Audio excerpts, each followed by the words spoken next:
Assalamualaikum warahmatullahi ta'ala wabarakatuh. Saudaraku, Alhamdulillah Allah masih tetap memberikan rahmatnya kepada kita semuanya. Hingga hari ini kita masih tetap bisa melaksanakan ibadah di bulan suci Ramadan. Ada yang bertanya, ya, ada yang bertanya ke saya, bagaimana hukumnya menelan air saat berkumur? Apakah membatalkan puasa? Saudaraku, berkumur adalah memasukkan air ke dalam mulut, ya, kemudian memutarnya di dalam dan mengeluarkannya. Dalam kitab Fathul Qorib disebutkan bahwa dan termasuk sunnah wudhu adalah berkumur setelah membasuh kedua telapak tangan. Kesunahannya didapat dengan memasukkan air ke mulut, artinya berkumur-kumur, ya, baik dengan memutarnya kemudian membuangnya, atau memutar kemudian tidak membuangnya. Jika ingin sempurna, maka sunnah mengeluarkan lagi airnya dari mulut. Dari penjelasan yang dapat dipahami, kesunahan minimal berkumur cukup dengan memasukkan air ke mulut, walaupun tidak memutar dan mengeluarkan kembali airnya dari mulut. Lalu hukumnya berkumur bagi orang berpuasa bagaimana? Hukum berkumur bagi orang yang sedang tidak berpuasa ketika dia mau wudhu dan mandi, maka ini adalah disunahkan secara mutlak, baik dengan cara biasa atau cara berlebihan atau mubalaghah. Namun bagi orang yang berpuasa, mengingat ia perlu menjaga jangan sampai air tersebut tertelan ketika berkumur, maka tidak disunahkan baginya untuk berkumur secara berlebihan. Maka kalau dia melakukan itu, maka hukum berkumur tersebut makruh hukumnya. Syekh Ibrahim Al-Bajuri, ya, dalam kitabnya Hasyiatul Bajuri menjelaskan, disunahkan berlebihan dalam berkumur dan memasukkan air ke hidung, istinsyak, kecuali bagi orang yang sedang berpuasa, maka dimakruhkan baginya karena berlebihan, ya. Karena apa? Karena dikhawatirkan akan merusak puasanya. Yang dimaksud berlebihan di sini atau mubalaghah di sini adalah berkumur sampai ke ujung tenggorokan dan memutar air di sana. Contoh seperti ini, masukkan air lalu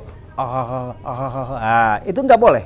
Makruh hukumnya. Kenapa? Itu bisa membatalkan puasa kita. Itu akan memungkinkan si air masuk ke dalam tenggorokan kita.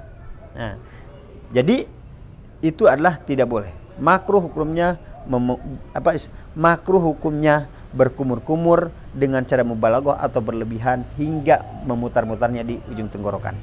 Imam Nawawi dalam kitab Al-Majmu mengutip penjelasan Ashabus Syafi'i. Qala ashabunal mubalaghatu fil madmadati ayyuballighul ma'a aqsal halqi wa yudirahu fi. Ashabus Syafi'i berpendapat bahwa maksud berkumur secara berlebihan adalah menyampaikan air sampai ke ujung tenggorokan dan memutar di sana. Jadi ini menurut Imam Nawawi mengutip penjelasan dari Ashabus Syafi'i dalam kitab Al-Majmu'-nya. Berkumur sampai ke ujung tenggorokan berpotensi menyebabkan air tertelan dan membatalkan puasa. Lalu sekarang karena sudah terjadi, misalkan ya kita berkumur secara mubalaghah atau berlebihan sampai di tenggorok, di ujung tenggorokan sampai gitu, jika tertelan bagaimana hukum puasanya? Nah, maka pertanyaan ini dijawab oleh Habib Hasan bin Muhammad Al-Qad dalam kitab Taqrirus Sadidat. Beliau menjelaskan secara jelas dan rinci. Hukum jika air tertelan secara tidak sengaja ketika berkumur dan menghirup air ke hidung atau istinsyak, ada perincian hukumnya. Jika air tertelan bukan karena berkumur yang berlebihan, maka puasanya tidak batal. Dan jika airnya tertelan karena berkumur yang berlebihan, maka puasanya batal. Nah, jadi jangan sampai ya ketika kita wudhu, ketika kita mandi, lalu kita kumur-kumur bisa menyebabkan puasa kita batal. Maka berkumur-kumurlah sewajarnya, jangan mubalaghah atau jangan berlebihan. Oke. Lalu kesimpulannya, hukum menelan air ini tergantung pada apakah berkumur itu diperintahkan atau tidak.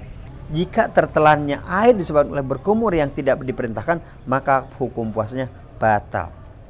Jika disebabkan oleh berkumur yang diperintahkan, maka puasanya tidak batal. Kecuali dilakukan secara berlebihan atau mubalaghah, maka puasanya batal. Sebab itu berkumur secara berlebihan di dalam wudhu atau mandi sunnah atau wajib saat berpuasa tidak diperintahkan. Ya, tidak diperintahkan. Lalu bagaimana kalau misalkan seseorang melakukan kumur-kumur secara berlebihan dan airnya masuk ke dalam, otomatis batal puasanya? Ya, batal. Lalu apa yang harus dilakukan? Jika puasa seseorang batal karena menelan air saat berkumur, maka ia tetap wajib menahan diri.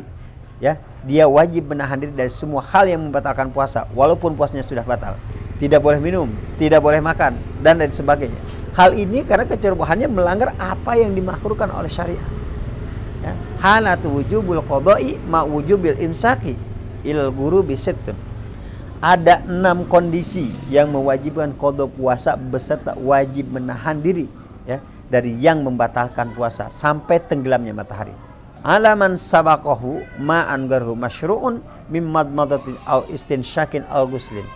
Ya, salah satunya adalah mereka yang kemasukan air karena berkumur atau memasukkan air ke dalam hidung atau mandi yang tidak disyariatkan. Lalu kesimpulannya, menelan air secara tidak sengaja ketika berkumur tidak membatalkan puasa jika berkumurnya diperintahkan, jika berkumurnya disyariatkan. Sedangkan jika berkumur itu tidak diperintahkan atau tidak disyariatkan, maka puasanya batal. Berkumur yang disyariatkan adalah seperti wudhu dan mandi sunnah atau mandi wajib. Sedangkan yang tidak disyariatkan seperti berkumur berlebihan ketika berpuasa dan berkumur keempat ketika wudhu. Karena tidak diperintahkan, maka berlebihan dalam berkumur bagi yang sedang berpuasa hukumnya makruh. Jika puasanya batal disebabkan menelan air ketika berkumur yang tidak diperintahkan atau tidak disyariatkan, maka wajib baginya mengqadha puasanya dan wajib juga menahan diri dari melakukan semua yang membatalkan puasanya sampai waktu maghrib. Orang yang berpuasa semestinya berhati-hati. Jadi orang yang berpuasa mestinya berhati-hati dalam wudhu. Jangan sampai berlebihan dalam berkumur. Tapi jangan juga sebab khawatir menelan air, dia tidak melaksanakan sunnah wudhu dengan berkumur. Berkumurlah secara biasa dan untuk mendapatkan kesunahan dalam berwudhu. Barakallahu fiik. Semoga bermanfaat. Assalamualaikum warahmatullahi taala wabarakatuh.